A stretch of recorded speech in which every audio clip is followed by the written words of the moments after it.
Tinampahan na ng kasong inciting to sedition at paglabag sa Cybercrime Prevention Act ang isang bagitong pulis matapos nitong ipahayag ang pagkadismaya laban sa PNP at Administrasyong Marcos Jr. Kaugnay ito ng illegal na pag-aresto kay dating Pangulong Rodrigo Duterte.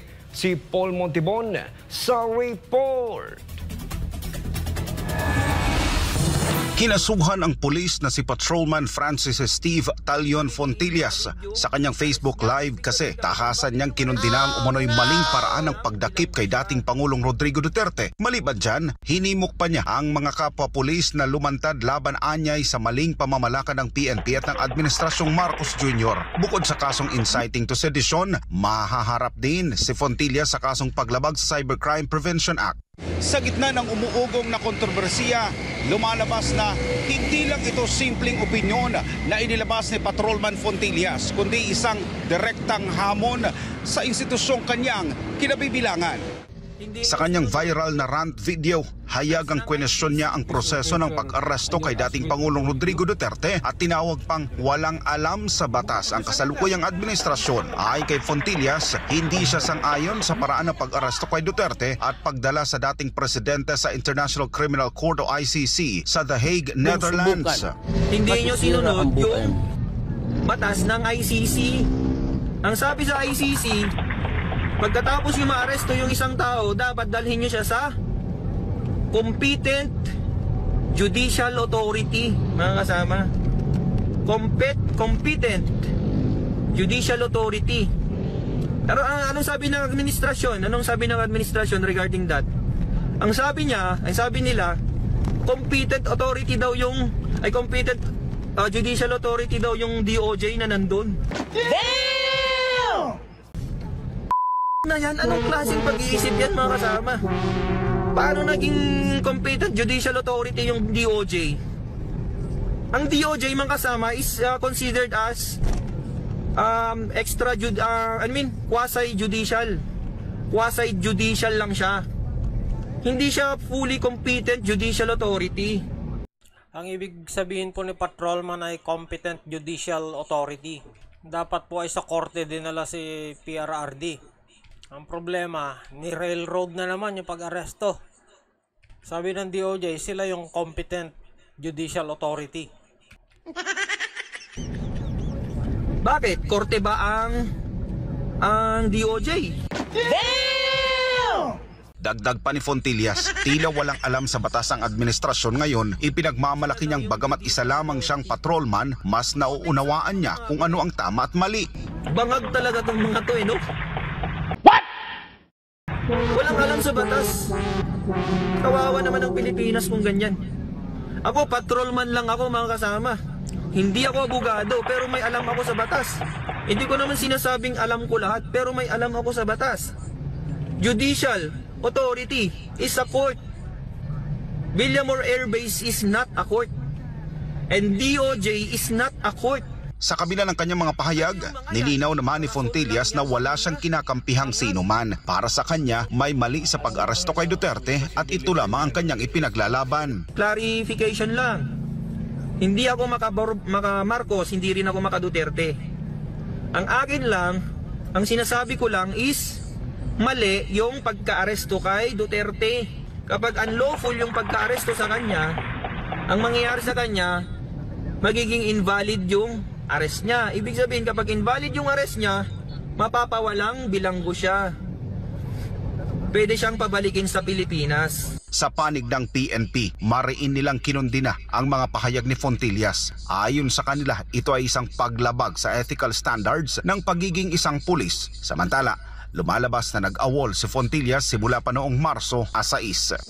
At habang patuloy ang investigasyon kay Patrolman Fontillas, isang diskurso ang lumilitaw hanggang saan ang saklaw ng isang malayang pagsasalita ng mga alagad ng batas at paano ito makakaapekto sa tiwala ng publiko sa institusyong kanilang pinaglilingkuran. Sa dulo, higit pa sa isang kaso ng pagsuway, ito ay usapin ng pamamahala, pananagutan at prinsipyo sa pagpapatupad ng batas.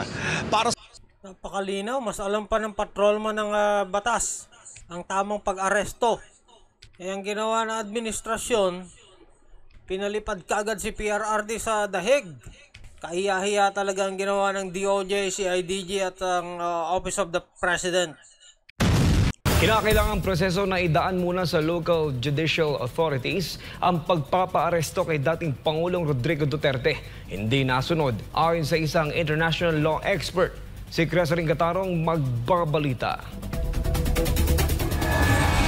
Ayan international law expert na nagsasabi.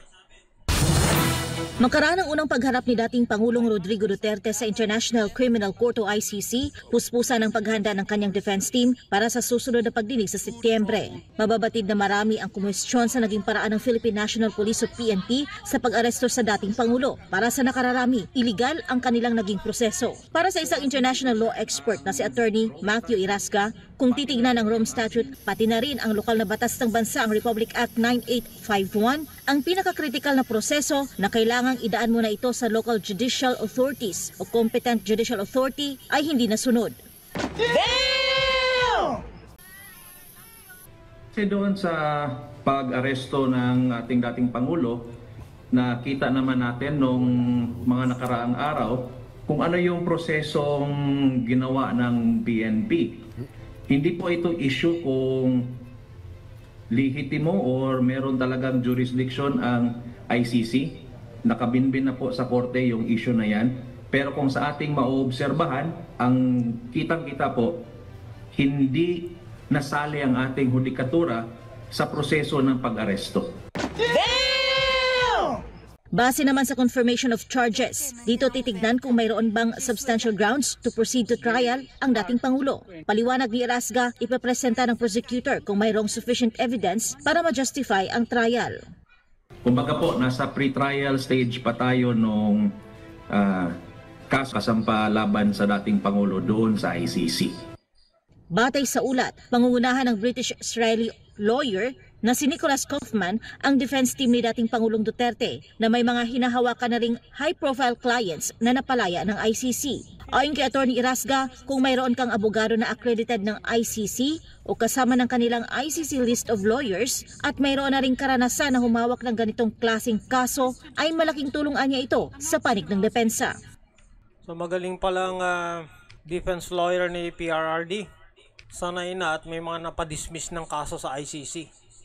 Atin pong tandaan na ang pagdating sa mga court proceedings tulad nitong sa ICC, ang nananaig talaga is yung lakas ng ebidensya ng prosecution pati nung sa depensa.